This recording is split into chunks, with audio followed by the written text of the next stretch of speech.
Late-night delivery drivers have one of the most underratedly creepy jobs out there. Think about it. Most of the time, it's routine. You pick up the food, you drop it off, you get paid. But every so often, you find yourself walking up to a stranger's door in the dead of night, on their property, in the dark, with no idea who or what is waiting for you on the other side. You're completely alone, trusting that the address you're heading toward is safe. But as these drivers will tell you, sometimes that trust is a very dangerous thing to give away.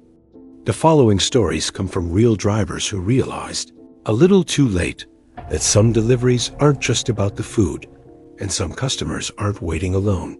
I was a delivery driver for one of those big food apps back when I was in college. It was the perfect gig for a student, flexible hours, decent cash. I mostly worked the late-night shifts, from about 10 p.m. to 3 a.m. That's where the real money was. The tips were better. The surge pricing was always active, and there was less traffic. It was usually just me, my car, and the quiet, empty streets. I got used to the silence, the rows of dark houses. It was almost peaceful. Until one night, it wasn't. It was around 1:30 in the morning, a Tuesday, I think.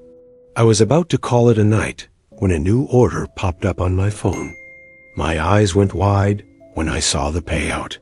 It was unusually high, almost triple the normal rate for a delivery that was less than 2 miles away. The restaurant was a 24-hour diner I knew well, and the drop-off location wasn't far. Against my better judgment, my sleepiness vanished, replaced by the thought of that extra cash. I accepted the order without a second thought. Big mistake. The GPS led me to an older apartment complex I'd never seen before. It was tucked away behind a commercial street, a relic from the 70s probably. The layout was a mess. The buildings were arranged in a weird, confusing crescent, and there was no clear numbering system on any of them. I drove slowly through the parking lot, my headlights scanning the weathered brick walls, looking for any kind of sign or directory.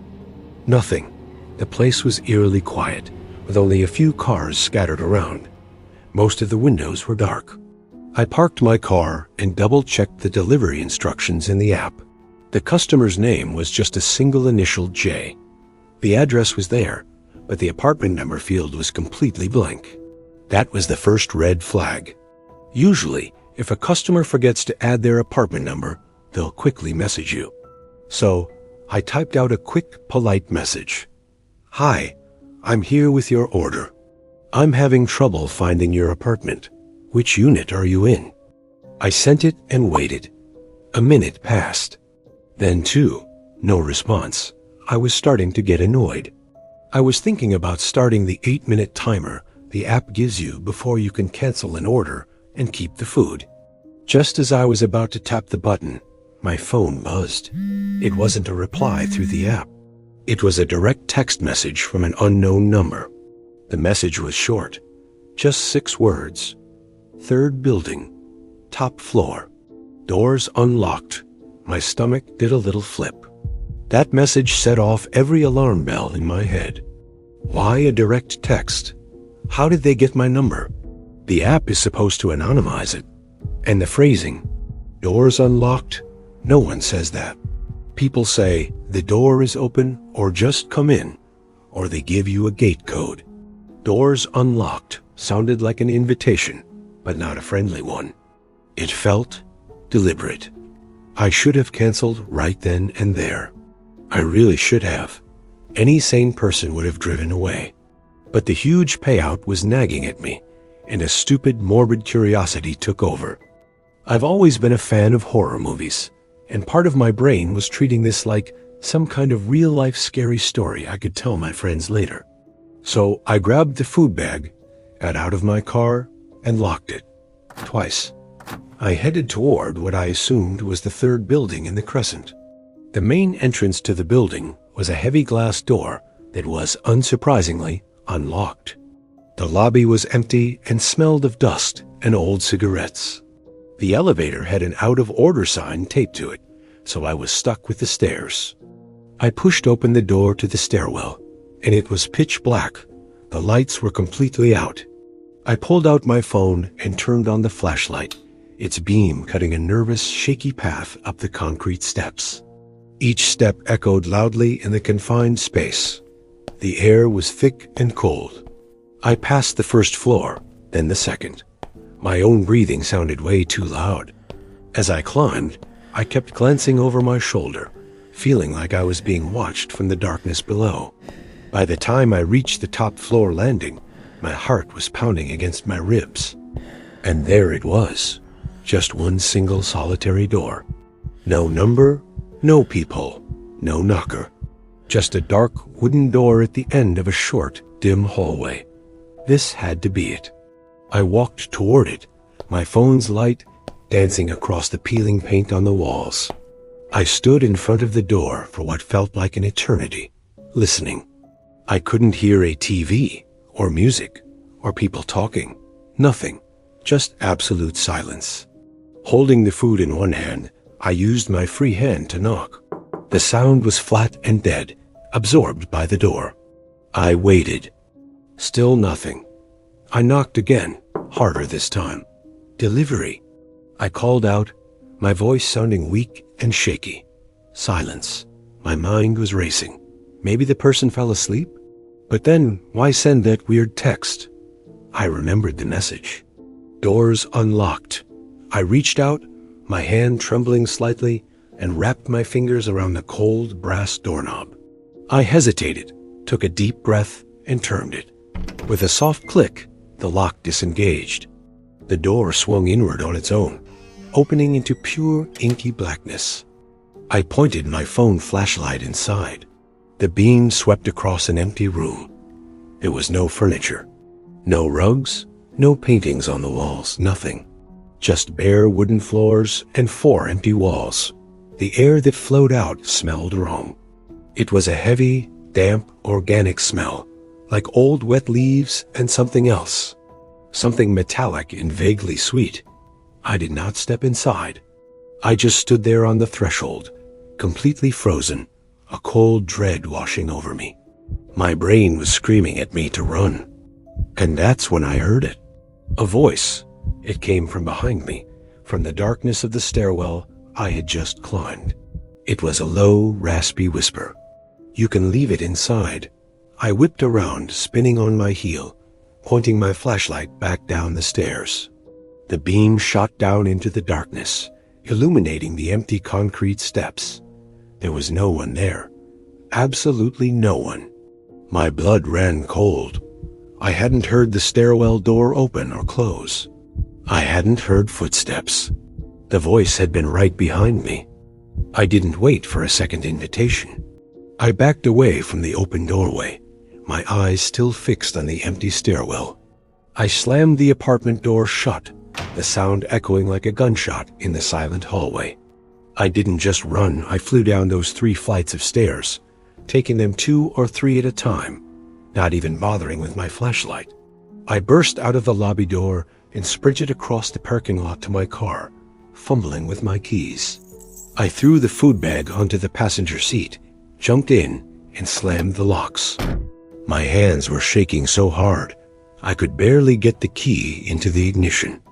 As the engine roared to life, I glanced back up at the top floor of that 3rd building. The window next to that single, dark door was black. But for a split second, I swear I saw a pale face pressed against the glass, watching me. I peeled out of that parking lot and didn't slow down until I was back on the main road, surrounded by streetlights and the occasional passing car. My heart was still trying to beat its way out of my chest. After a few minutes of driving, my phone buzzed again. I pulled over, thinking it was another text. It wasn't. It was a notification from the delivery app. The order I had just abandoned, the one I never handed to anyone, was marked as delivered. And underneath it, a new customer rating had appeared, 5 stars. I never went back to that area, and I quit that job a week later. Sometimes, when I'm trying to fall asleep, I can still hear that whisper from the dark stairwell. You can leave it inside. And I wonder what would have happened if I had. I wonder who or what gave me that 5-star rating. I hope you enjoyed this story. Stay with me, because the next one is coming soon. And before you go, please like and subscribe.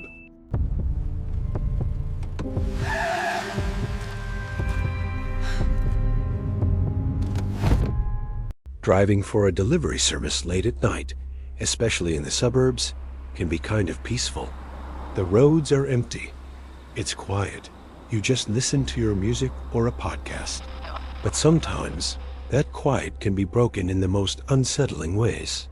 And that's exactly what happened to me one night, a night that made me quit my job for good.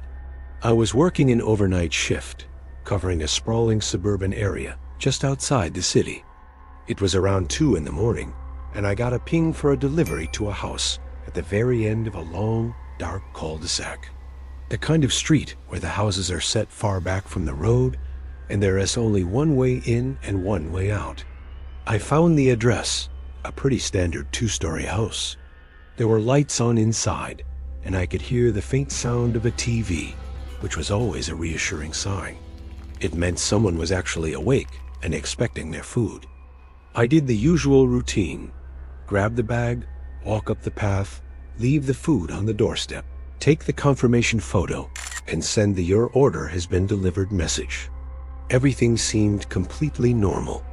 As I turned and started walking back to my car, which was parked just a few feet away, the front door of the house creaked open. I stopped and looked back. A man, probably in his late 40s, stepped out onto the porch.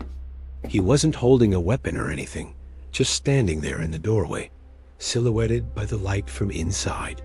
"Hey," he called out, his voice calm, almost casual. "What car is yours?" His question caught me off guard. It wasn't something a customer had ever asked me before. I hesitated for a second, then pointed towards my small, slightly beat-up sedan. "That one," I said.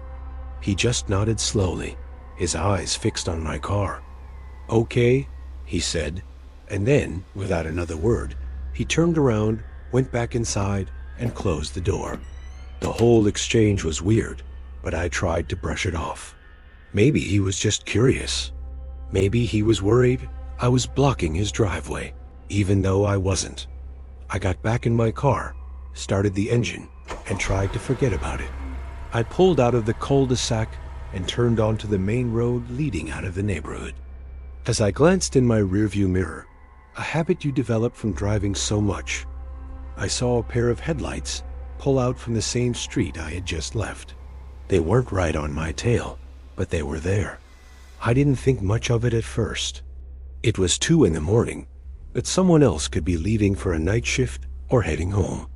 The suburbs weren't completely asleep. I made my first turn, heading towards the highway. The headlights behind me made the same turn. Okay, still could be a coincidence. The main road branches off in a few directions here. I took the next right turn, a less common route that I used as a shortcut. The car behind me also turned right. Now, my stomach started to clench. A little knot of anxiety began to form. This was starting to feel less and less like a coincidence. I made a third, unnecessary turn onto a side street. And sure enough, the headlights followed. There was no doubt now. I was being followed. My heart started pounding in my chest. My mind was racing, trying to figure out what to do. Was it the guy from the delivery? It had to be. Why would he be following me? What did he want? I decided I couldn't just drive home. I couldn't lead this person to where I lived. I needed to go somewhere public, somewhere with lights and people. The first place that came to mind was a 24-hour gas station, a couple of miles up the road. It was always well lit, and usually had at least 1 or 2 other cars there, even at this hour. I drove a little faster, my eyes darting between the road ahead and the persistent lights in my rearview mirror. They stayed a consistent distance behind me, not getting closer, not falling back. Just there. It was incredibly unnerving. Finally, I saw the bright, comforting glow of the gas station sign ahead. I pulled in, my tires crunching on the gravel, and I made sure to park right in front of the convenience store entrance, directly under a bright security light. I kept my engine running, my hand hovering over the gear shift, ready to bolt if I needed to. Then, the car that had been following me pulled into the gas station too. It drove slowly past the pumps, and then pulled into the parking spot right next to me. My blood ran cold. It was him. It was the guy from the house. I could see his silhouette clearly now. He just sat there for a moment, his engine idling. I was frozen, unsure what to do. Should I call 911? Should I lay on my horn? Should I just drive away as fast as I could? Before I could decide, his driver's side window rolled down with a quiet whir. He leaned over, looking at me. He had a strange, placid smile on his face that didn't reach his eyes. "I just wanted to make sure you got home safe," he said. His voice was the same calm, casual tone from his porch, but now it sounded sinister. It sounded like a threat disguised as concern. My voice was shaky when I replied, "I'm fine. I'm just getting some gas." It was a stupid lie. I wasn't even near the pumps, but it was all I could think to say. I just wanted him to leave. His smile widened a little. It was the most chilling smile I have ever seen. "Good," he said, nodding again, just like he did on his porch. "I'll keep following you then, to make sure." That was it. That was the moment pure terror took over. This wasn't a misunderstanding. This wasn't a weird but harmless guy. This was something else entirely. "No, you don't need to do that," I stammered, my hand gripping the steering wheel so tightly my knuckles were white. "I'm fine. Please, just leave me alone." He just kept smiling that empty, horrifying smile.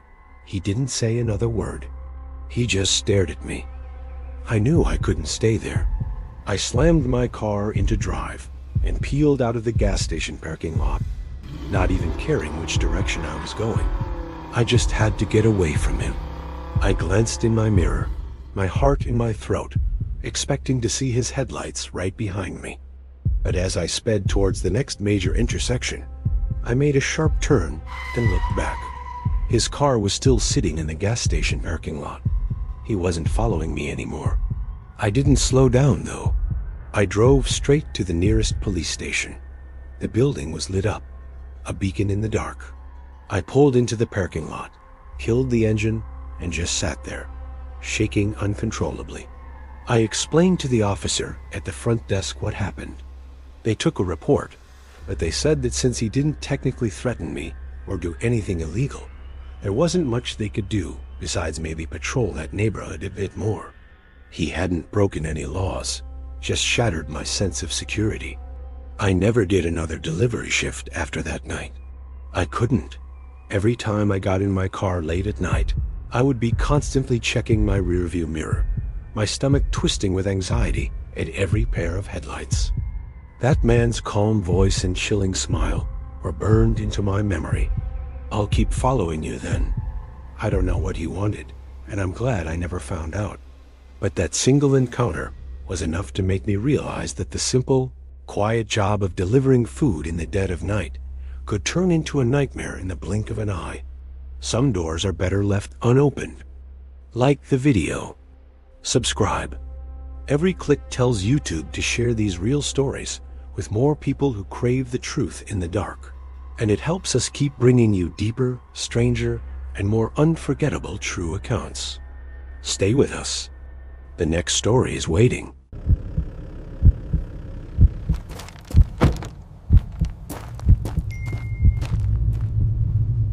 The pandemic was a weird time for everyone, but for delivery drivers like me, it was a whole new level of strange. I'm talking empty streets, deserted cities, and an endless stream of no-contact deliveries. Most of them were pretty standard.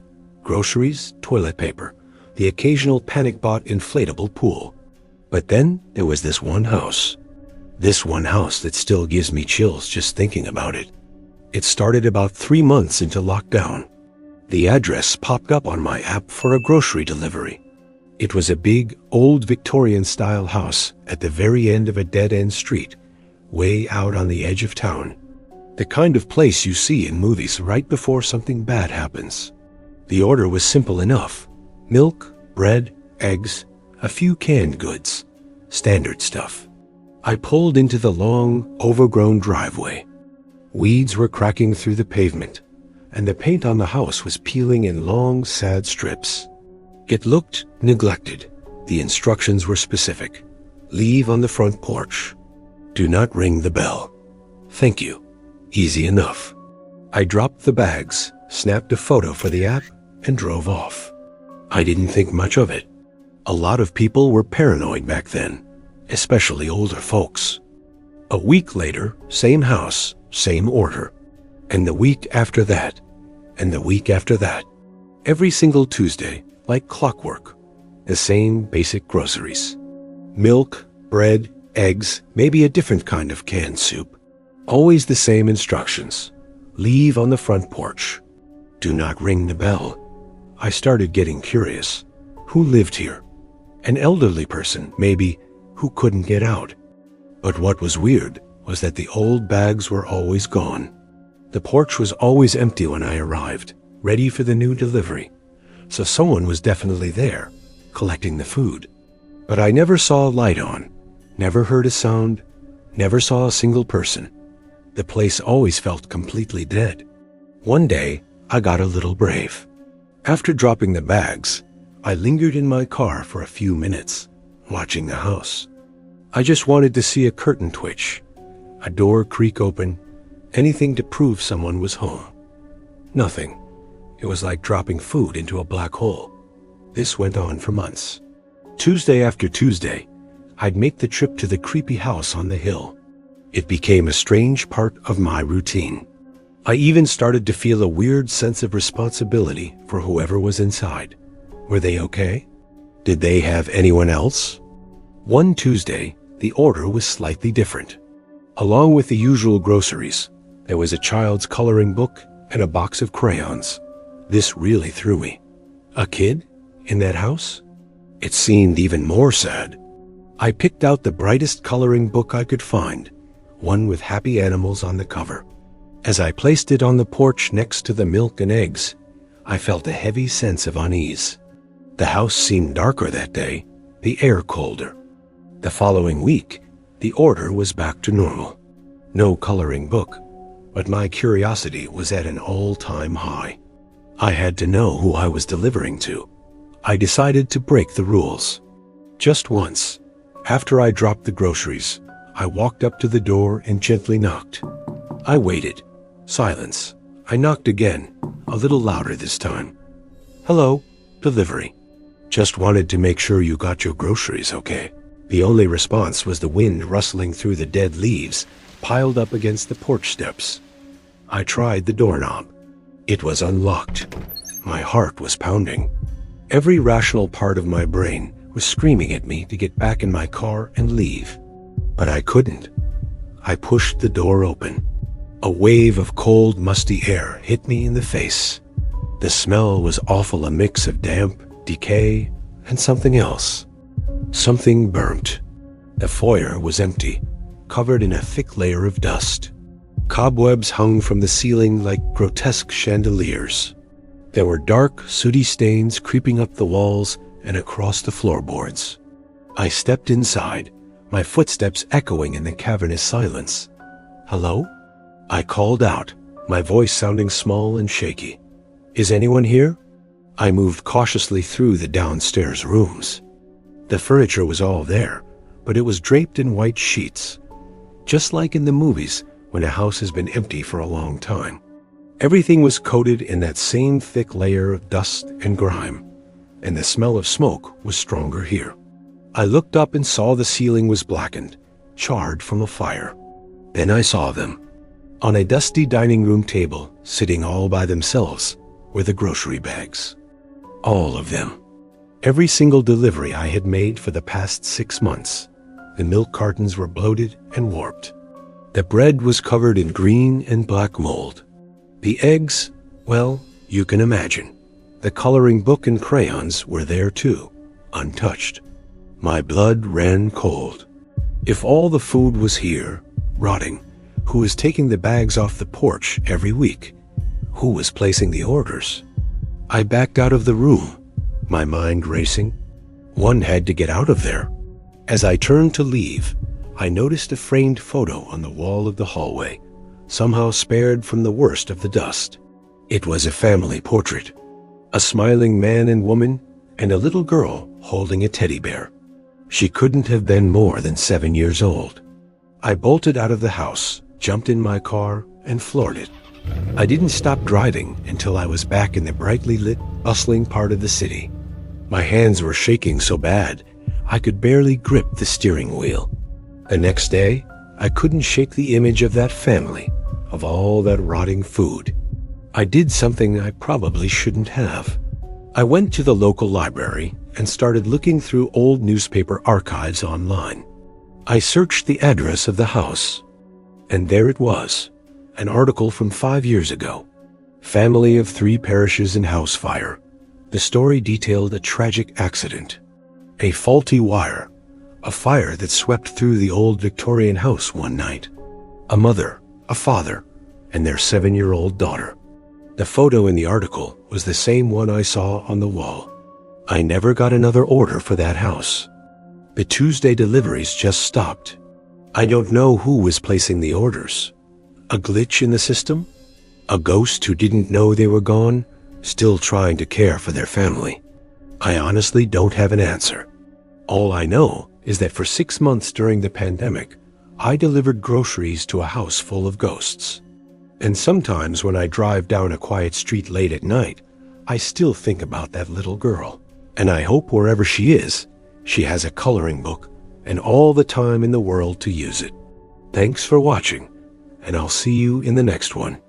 Please like and subscribe.